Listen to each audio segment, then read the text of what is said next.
Dah, dengar. Dengar? Ya, ya. Lanjut ya. Belum di-share screen? Ya, mulai. Assalamualaikum warahmatullahi wabarakatuh. Innal Waalaikumsalam. hamdalillahi nahmaduhu wa nasta'inuhu wa nastaghfiruh. Wa na'udzubillahi min syururi anfusina wa min sayyiati a'malina. May yahdihillahu fala mudhillalah wa may yudlil fala hadiyalah. Asyhadu an la ilaha illallah wahdahu la syarikalah wa asyhadu anna Muhammadan abduhu wa rasuluh. Qala Allah ta'ala fi Qur'anil Karim. A'udzu billahi minasyaitonir rajim. Bismillahirrahmanirrahim. Ya ayyuhallazina amanu taqullaha wal tanzur nafsun ma qaddamat ligat wa taqullaha innallaha khabirum bima ta'malun. Sadaqallahu alazim. Syukur alhamdulillah kita aturkan kehadirat Allah Subhanahu wa taala. Pagi hari ini kita diberikan nikmat sehat, nikmat iman, nikmat Islam. Sehingga kita bisa melakukan kegiatan rutin kita setiap hari Sabtu pagi, insya Allah lanjut dengan Minggu pagi. Dan kita tetap istiqamah dengan apa yang disampaikan oleh Nabi Muhammad SAW. Pedoman hidup manusia itu hanya Quran, ya kan? Jadi Quran harus dipelajari, dipahami, diprogramkan, dilaksanakan, disiarkan, dan menjadi gaya hidup. Ini yang menjadi satu patokan bagi kita untuk selalu melestarikan Al-Quran itu di dalam diri kita masing-masing. Pada Nabi Muhammad SAW kita lupa mengirimkan salawat dan salam kepada beliau. Karena perjuangannya ya dengan keyakinan bahwa hari esok itu lebih baik dari hari ini. Jadi manusia itu diajak, digiring supaya nanti dia memperhatikan apa yang telah diperbuatnya untuk hari esok akhirat. Bukan hanya untuk hari ini, bukan hanya untuk dunia saja, tapi untuk akhirat wajib kita mengikutinya. Kita ulas sedikit tentang hajat manusia. Hajat manusia itu berasal dari keinginan, ya kan? Keinginan manusia yang sebenarnya apa? Dalam hidup ini itu namanya hajat. Dalam berhajat untuk kampung akhirat, manusia itu harus mampu berpikir dengan akal yang sehat, menimbang dengan hati yang suci dan jiwa yang tenang, pasti mengakui bahwa fitrahnya itu berhajat kepada sesuatu kehidupan bahagia, sejahtera, dan selamat.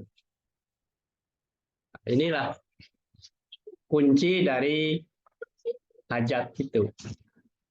Apapun yang dicari oleh manusia dalam kehidupan dunia, dia harus tujuannya cuma satu.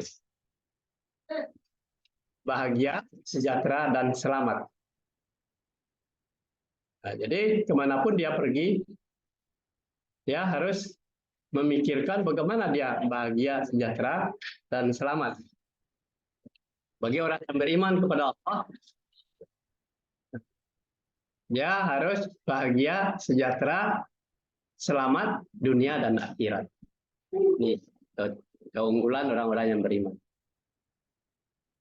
Jadi hajat dari fitrah manusia itu sama.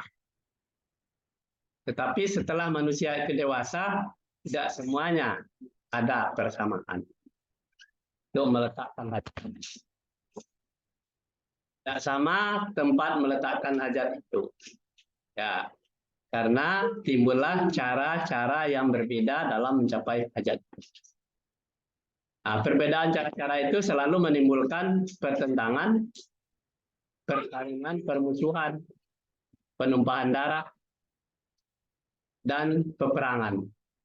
Ini karena cara memandangnya, cara melihatnya itu yang berbeda-beda. Jadi wujud-wujudnya nggak ada yang sama. Akhirnya menimbulkan pertarungan, pertentangan, permusuhan, pertumpahan darah, dan peperangan. Itu tidak begitu penting. Kalau manusia itu tahu hajatnya itu adalah untuk keselamatan bahagia dunia dan akhirat. Adam alaihissalam dan Siti Hawa berputra-putri, bercucu sampai kelak bertemu dengan hari terakhir dari hidup dan kehidupan dunia dan yang fana. Ini Adam. Nah, dia manusia yang pertama itu adalah Adam dan Siti Hawa. Putra-putrinya bercucu sampai kelak tentu dengan hati dengan berakhir hidup mereka kehidupan dunia dan yang fana. Nah, sebelum manusia itu pertama itu kedua, ya. Dan kedua Adam dan Hawa diturunkan Tuhan Allah ke permukaan bumi ini. Bahkan sebelum keduanya makhluk ini dijadikan oleh Allah pertarungan, pertentangan, permusuhan, perkelahian, pertumpahan darah, dan peperangan itu sudah terlebih dahulu dicemaskan oleh para malaikat. Jadi sebelum Adam lahirkan ke dunia, itu sudah ada makhluk yang namanya jenis jin, itu selalu pertarungannya, peperangan, pertumpahan darah, perkelahian, ya, peperangan itu sudah terlebih dahulu ada. Itu yang dicemaskan oleh malaikat ketika si Adam akan diciptakan oleh Allah. Nah, para malaikat menyatakan melahirkan perasaan cemas mereka di hadapan Tuhan Allah. Ketika Allah itu mengatakan kepada mereka, malaikat, bahwa dia Tuhan Allah akan menjadikan manusia sebagai khalifah di permukaan bumi. Tetapi Tuhan Allah sungguh lebih mengetahui apa yang akan diciptakan oleh Allah. Nah, ini menjadi khalifah. Nah, ya di dalam surat Al-Baqarah ayat 30. A'udzubillahi minasyaitonirrajim. Bismillahirrahmanirrahim. Wa iz qala rabbuka lil malaikati inni ja'ilun fil ardi khalifah. Qalu ataj'alu fiha may yufsidu fiha wa yasfikud dima'a wa nahnu nusabbihu bihamdika wa nuqaddisu lak. Qala inni a'lamu ma la ta'lamun. Sadaqallahu. Nah, coba baca terjemahannya.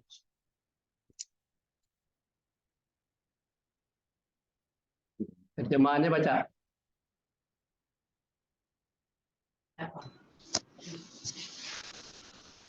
Ingatlah ketika Tuhanmu berfirman kepada para malaikat, sesungguhnya aku hendak menjadikan seorang khalifah di muka bumi Mereka berkata, mengapa engkau hendak menjadikan khalifah di bumi? Itu orang yang akan membuat kerusakan kepadanya dan menumpahkan darah. Slide-nya ke bawah. Padahal kami senantiasa bertasbih dengan memuji engkau dan mensucikan engkau. Tuhan berfirman, sesungguhnya aku mengetahui apa yang tidak kamu ketahui. Nah, ini ayat ini disanggah oleh malaikat. Kenapa Allah akan menciptakan manusia lagi? Sebab dulu sudah pernah terjadi kekacauan, peperangan, pertumpahan darah. Makanya dikhawatirkan anak cucu Adam seperti itu juga. Makanya malaikat mencemaskan seperti itu. Tapi Allah jawab dengan lugas, bahwa saya lebih tahu daripada kamu. Nah, inilah alasannya Allah menciptakan manusia. Baca berikutnya. Maksudnya, ketika Tuhan Allah berfirman kepada para malaikat, sesungguhnya saya akan menjadikan khalifah di atas bumi. Maka jawab mereka malaikat adalah, wajar engkau menjadikan khalifah di atas bumi yang membinasakan dan menumpahkan darah, sedangkan kami tasbih memuji dan membesarkan engkau. Berfirman Tuhan Allah, saya lebih mengetahui apa-apa yang tidak Tuhan Allah, saya lebih mengetahui apa-apa yang tiada kamu ketahui. Nah, jadi Allah itu membuat rencana itu tidak sembarangan. Rencana Allah itu walaupun malaikat membantah, kalau malaikat mengatakan bahwa dia selalu sujud dan memuji engkau, tetapi Allah itu lebih tahu terhadap apa yang akan diciptakan. Hanya manusia, malaikat menyerah akibat itu. Terus, lanjut. Setelah Adam dijadikan dan diajarkan Tuhan Allah kepada Adam nama-nama barang, kemudian Tuhan Allah memuji para malaikat sesuai dengan apa yang sudah diajarkan kepada Adam. Maka para malaikat menyerah kepada Tuhan Allah seraya berkata, Maha suci engkau, hai Allah, tiadalah pengetahuan kami melainkan apa-apa yang engkau ajarkan kepada kami. Sesungguhnya engkau mengetahui lagi maha pandai. Nah, jadi si Adam itu sebenarnya sudah dibekali oleh Allah pengetahuan untuk apapun pertanyaan dari malaikat itu, bahwa si Adam itu bisa menguasai semua makhluk ciptaannya baik di bumi ataupun di langit. Benda-benda yang ada di langit dan di bumi, si Adam itu sudah diajarkan lebih dahulu oleh Allah. Makanya malaikat itu tidak bisa bantah lagi bahwa dia menyerah karena dia pengetahuannya tidak diajarkan seperti itu. Makanya si malaikat menyerah dia. Makanya dia tetap sujud kepada apa yang disampaikan oleh Allah. Baca ayatnya.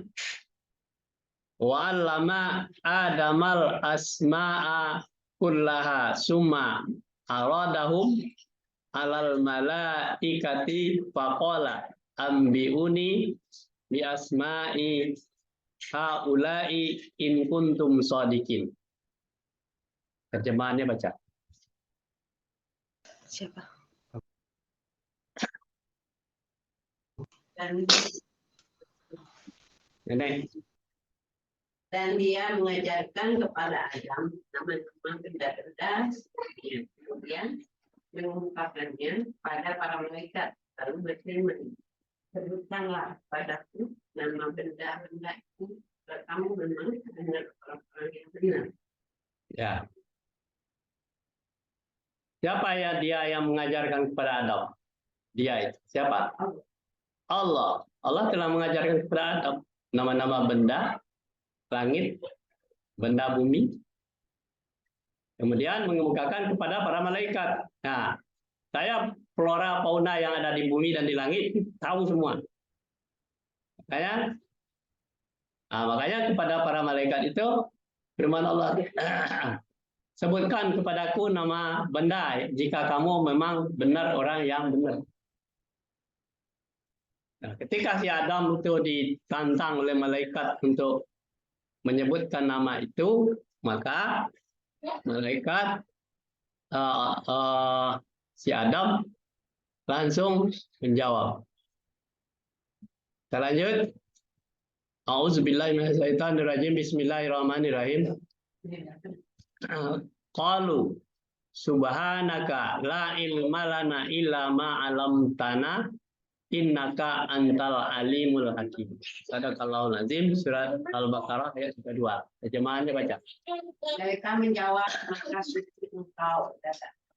Diketahui selain apa yang engkau siapa yang telah engkau kerjakan. Ya, kalau yang mau mengetahui lagi bijaksana. Nah, Maha suci engkau. Siapa yang maha suci? Allah. Allah, ya kan? Kemudian kami mengetahui selain dari apa yang hanya yang diajarkan oleh Allah itu aja yang tahu. Selain dari itu tidak ada yang tahu. Makanya si Adam lebih banyak pengetahuannya karena diajarkan semua oleh Allah. Terus Kemudian Tuhan Allah memerintahkan supaya malaikat sujud tunduk pada Adam. Mereka patuh dan lalu tunduk. Hanya sang iblis yang mengingkari. Iblis takut. ya, Mana seperti tadi? Iblis takabur, iblis dengan tunduk kepada Adam. nah, ketika Allah memerintahkan sujud kalian semuanya kepada Adam. Karena si Adam ini lebih pengetahuannya dari kalian. Makanya malaikat tunduk. Karena perintah Allah. Iblis yang takabur, iblis yang ingkar kepada Allah, itulah yang tidak mau. Terus, kemudian Daripada itu lalu dijadikan Tuhan Allah manusia yang kedua, yaitu Siti Hawa. Adam dan Siti Hawa ditempatkan keduanya di surga.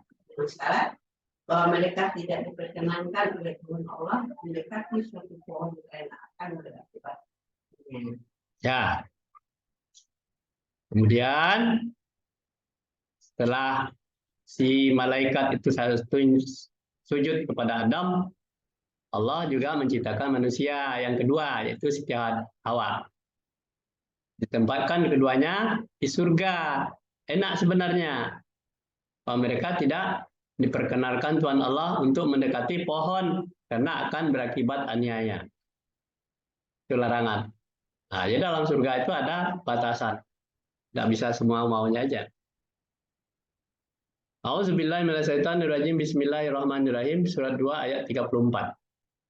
Wa iz qulna lil malaikati isjudu li adama fasajadu illa iblis aba wastakbar wa kana minal kafirin. Sadaqallahul azim. Hah? Baca nenek aja.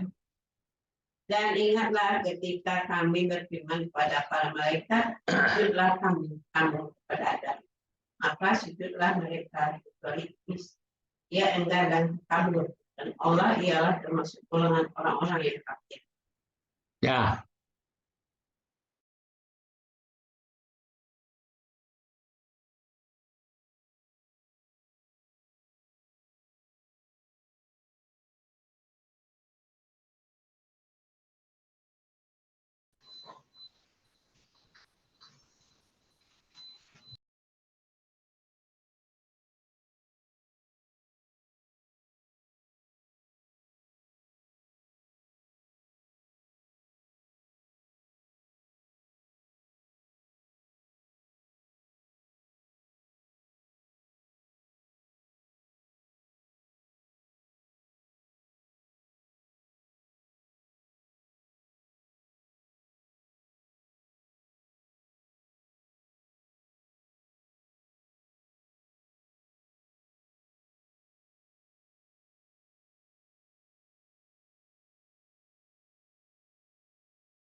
Nah, kenapa hilang tuh?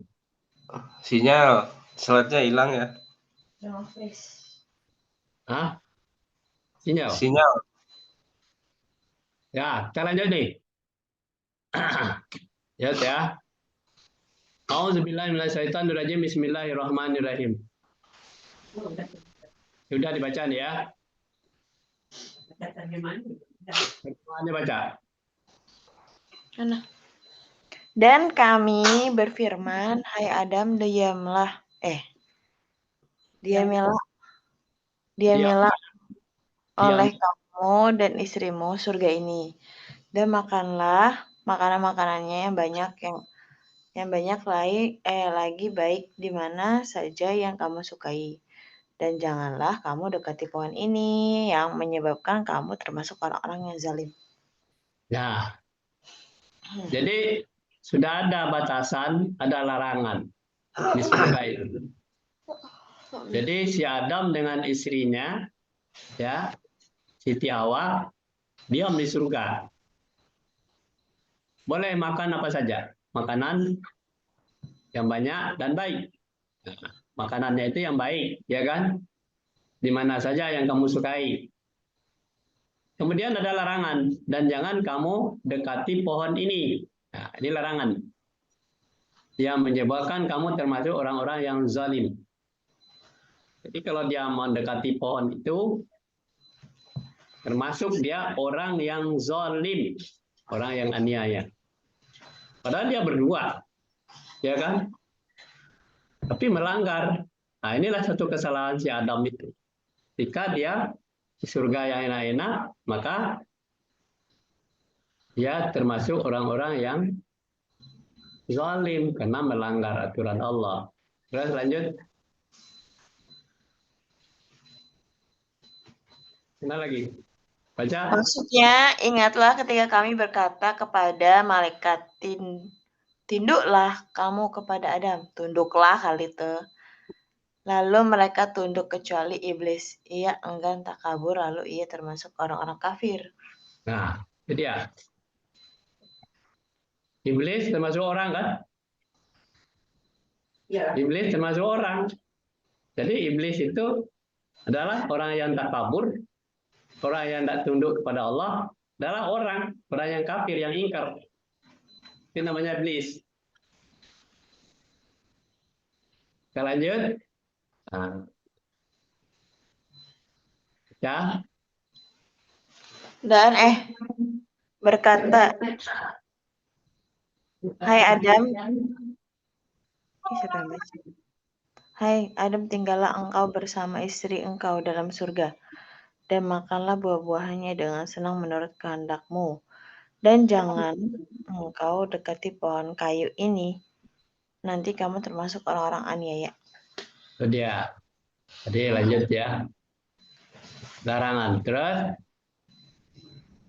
Islam, tetapi karena demikian halusnya tipu daya iblis, maka terpadayalah kedua makhluk itu, lalu dekati pohon yang dilarang itu, dan memakan buahnya. nah. Jadi si Adam ini ditipu dalam surga itu.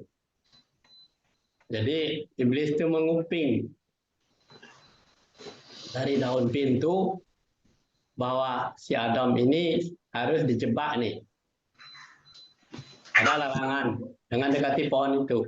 Maka dibisikkan oleh iblis melalui kuping dia. Kamu kan suruh dia makan yang banyak-banyak, makan aja semua kamu. Itu pohon itu dekati aja, itu kan nikmatmu. Nah, disitulah tipu dayanya iblis itu. Akhirnya si Adam terkecoh dengan Siti Hawa makan pohon yang dilarang, buah pohon itu. Itulah sebabnya. Terus lanjut.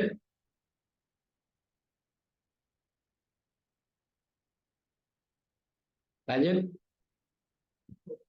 Peristiwa ini diketahui oleh Tuhan Allah, dan ketika itu juga Adam dan Siti Hawa diperintahkan oleh Tuhan Allah meninggalkan surga, karena surga tidak wajar didiami oleh makhluk yang tidak menaati ketentuan dan petunjuk Tuhan Allah. Tuh. Apa-apa yang dilakukan oleh si Adam, Allah tahu. Jadi tidak bisa bersembunyi dia. Walaupun dia tertipu oleh iblis, Allah tahu. Nah, inilah diketahui peristiwa itu. Si Adam sudah melanggar, akhirnya dia diusir dari surga. Terus lanjut. Kedua makhluk ini mesti berangkat ke atas bumi di dunia fana. Di dunia itu Di atas bumi itu kamu nanti akan berkembang di mana antara satu dengan yang lain bermusuh-musuhan. Tuh, ini di dunia, ya. Tidak ada garisnya di dunia itu. Dia akan berkembang biak, kemudian dia akan bermusuh-musuhan. Itulah yang disebut oleh Allah. Jadi wajar kalau manusia itu bermusuh-musuhan, sudah ada ceritanya sejak dari Nabi Adam. Lanjut. A'udzubillahi minasyaitonirrajim. Bismillahirrahmanirrahim. Fa azallahumash syaitanu anha fa akhrajahuma mimma kana fihi wa qulna bitu ba'dukum ila li ba'din aduwwum walakum fil ardi mustaqarra wa mata'un ilahi. Sadaqallahul azim. Ya, terjemahannya. Maka diperdayakan keduanya digelincirkan oleh setan sehingga keduanya dikeluarkan daripada kesenangan yang telah diperoleh mereka. Kami berfirman, berangkatlah kamu sekalian, antara kamu dengan yang lain bermusuh-musuhan, dan bagi kamu ada tempat kediaman di bumi, dan di sanalah tempat kesenanganmu sampai mati. Nah, itu dia.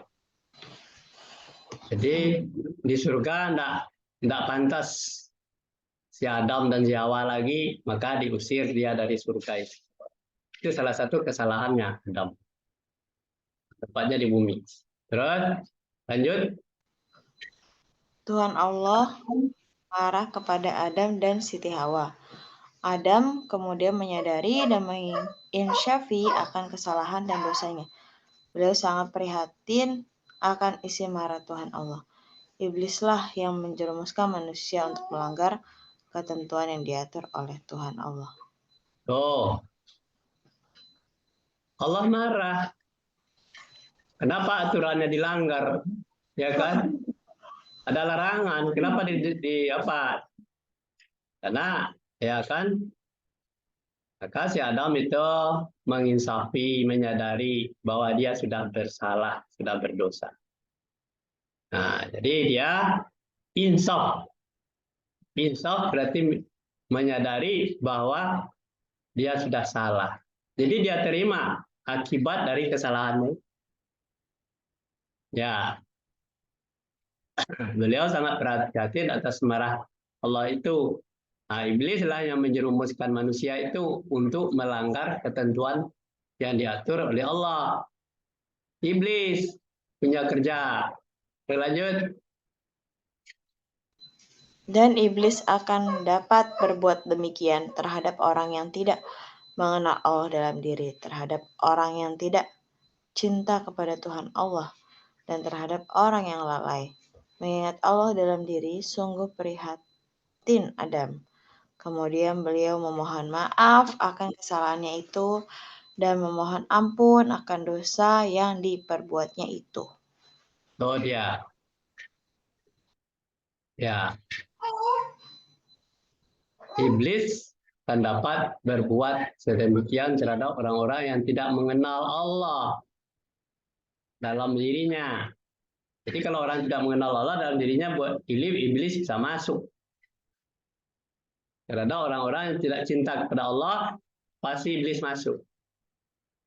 Nah, dan terhadap orang-orang yang lalai, iblis masuk dengan Allah dalam dirinya. Sungguh prihatin Adam. Kemudian beliau memohon maaf atas kesalahannya itu, mohon ampun atas dosa-dosa yang buat. Makanya manusia itu harus minta maaf, harus minta ampun. Karena dia tidak sempurna. Terus lanjut.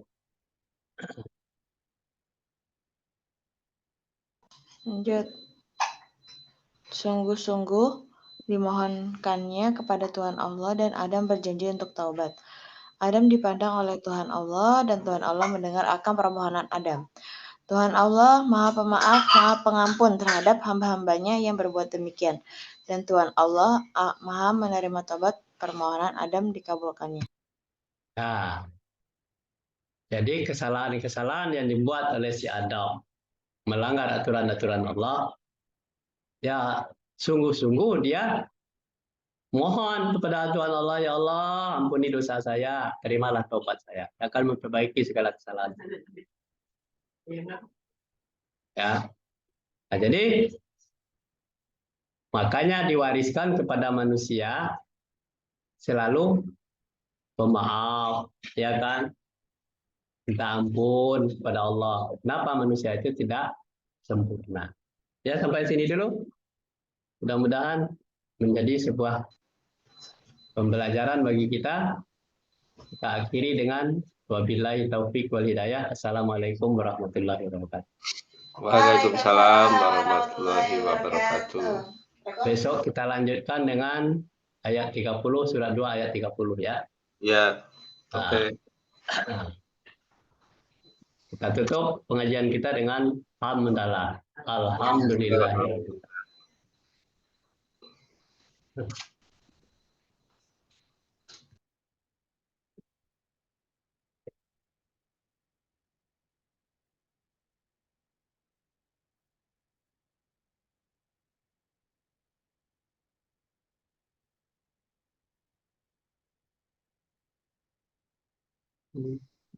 Recordingnya ya. Oh iya.